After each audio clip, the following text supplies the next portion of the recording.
around here. There's a bunch of crooks around here. You ain't supposed to be in that jail, boy. Get over there, man. No, that's a total no, man. If I come in. Is my salary going up? The Bahamian people got to wake up. This is my 5 cents and I approve this message.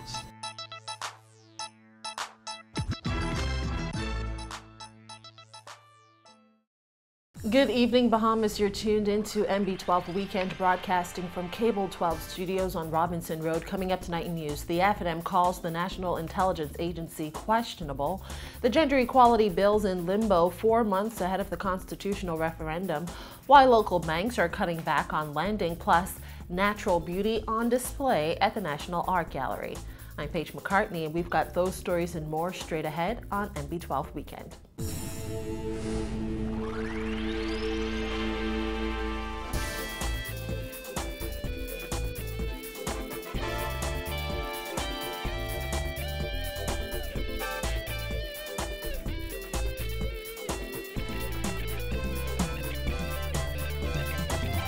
Welcome once again to MB12. Free National Movement Chairman Michael Pintard is urging the government to quickly table the legislation to regulate the National Intelligence Agency. Pintard said government's failure to bring forward legislation on an agency he called questionable and too secretive is concerning. He suggested there's more to the agency than national security. Kyle Joaquin reports.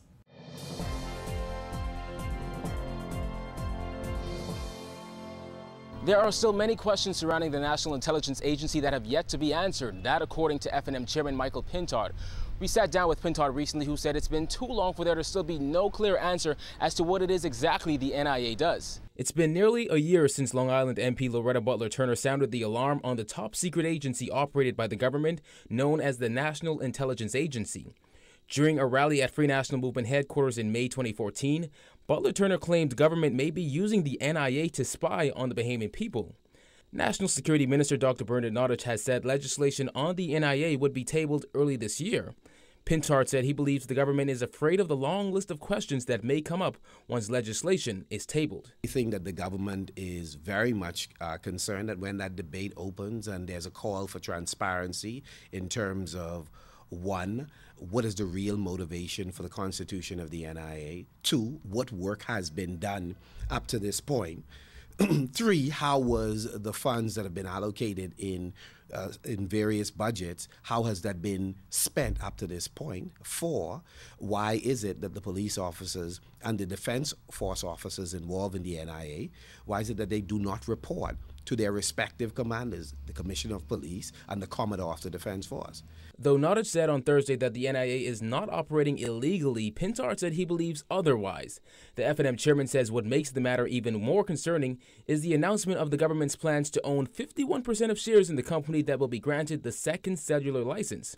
When the NSA ordeal came about, BTC denied facilitating the interception of Bahamian cell phone calls. Pintard says with the government being the majority shareholder in the next cellular provider, who knows what can happen? Certainly, with the government being the majority shareholder, it raises the specter of an additional concern, which is your privacy concerns for Bahamians. So that is while it's a side item, it is a significant item to take into consideration. I would not want this particular government in control of telecommunications in this country. Just last year, it was revealed that the Bahamas was one of several countries in which every cell phone conversation was being secretly intercepted, recorded, and archived. As talks between U.S. and Bahamian government officials continue over the accuracy of U.S. spying claims, Deputy Prime Minister Philip Brave Davis told reporters today there seems to have been an arrangement prior to May 2012. When asked if that implicates the FNM government, Davis would only say there will be more information in the coming days. But we still have yet to receive any answers. During a recent trip to Washington, D.C., Prime Minister Christie and Foreign Affairs and Immigration Minister Fred Mitchell held a discussion on the matter with representatives from the U.S. Department of State. According to Christie, based on that meeting, the Foreign Affairs Minister should have something to say on that soon. Pintard said aside from what he called the government's weak approach to getting answers on the NSA spy claims, the NIA doesn't really help the Bahamian people to put more trust in their government. There's some very, very serious issues relative to this organization, and it is unfortunate that the Prime Minister continues to lecture other countries about transparency when he himself and his administration are certainly not qualified to talk about transparency and governance given their record, NIA being one case in point. Again, National Security Minister Dr. Bernard Nada said that legislation should be tabled sometime early this year. Reporting for NB12 Weekend, I'm Kyle Joaquin. Well, though Prime Minister Perry Christie has indicated the constitutional referendum would be held by the end of June, the 4 gender equality bills remain in the committee stage in the House of Assembly. Minister of National Security Dr. Bernard Nada, who has ministerial responsibility for elections, said it would be at this stage that the amendments are made before the questions are put to voters. However, he said no changes have been made yet. For any amendment to take place, we would have to bring that to Parliament when we go through the committee stage of those bills. No amendment has been made thus far beyond what we debated some months ago. Earlier this month, Prime Minister Perry Christie said he did not want to delay the constitutional referendum for a 5th time.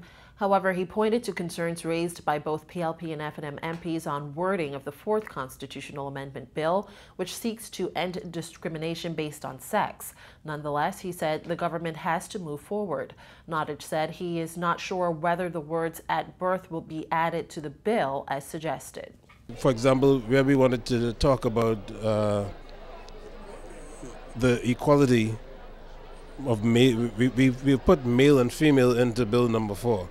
Some people want us to put male and female at birth, as if it can be either any other time.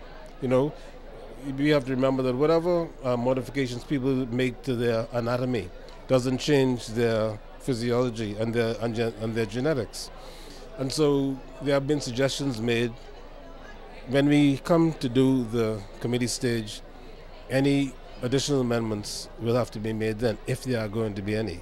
In the meantime, Nottage said the Constitutional Commission's Public Education Committee has visited the Family Islands. The Commission has been traveling through the country speaking to people on the Family Islands, and they are very encouraged with the response. People have been coming out, except in 1 or 2 instances, people have been coming out, people have been participating, and people are understanding what it is we're trying to do and appear to be supportive on the one hand. Well, Prime Minister Christie recently hit out at lending institutions, which he accused of creating modern-day slaves out of Bahamians through loans. While Central Bank Governor Wendy Craig agrees, revealing banks are trying to rectify the problem. She said the country went through a period of credit exuberance where everyone was able to borrow. Perhaps the standards were not as rigorous as they ought to have been, the lending standards, not as prudent. Banks had many promotions and people were just taking on more debt. Certainly you didn't have the ability to check whether or not they were the level of the indebtedness of the individuals. So all of that complicated the situation. Craig said because of this, it's now harder for a person to qualify for a loan. Most individuals are very indebted, so they're not able right now to even service the loans that they have. And they don't have the capacity to take on more debt. So that's the experience that we're seeing right now. So you have more or less a lull in private sector credit. According to Craig, mortgages form the bulk of loans that are in arrears, and in just a matter of months, we could see the enactment of the country's first credit bureau, which is similar to the credit system used in the United States. Once the legislation has been approved and enacted, the credit bureau will essentially allow you to start off with a clean slate. Craig said they've made this provision in the legislation after taking into consideration the recent economic recession. Okay, so if the credit bureau is operational in, say, the end of 2017, the beginning of 2018, and if the legislation is approved in September, October this year, new credit that has been obtained by individuals, that information will start the history. Stay with us when MB12 returns. A Bahamian musician defending government's decision to spend millions on an international recording artist for Bahamas Carnival. We'll tell you about that and other stories when we come right back.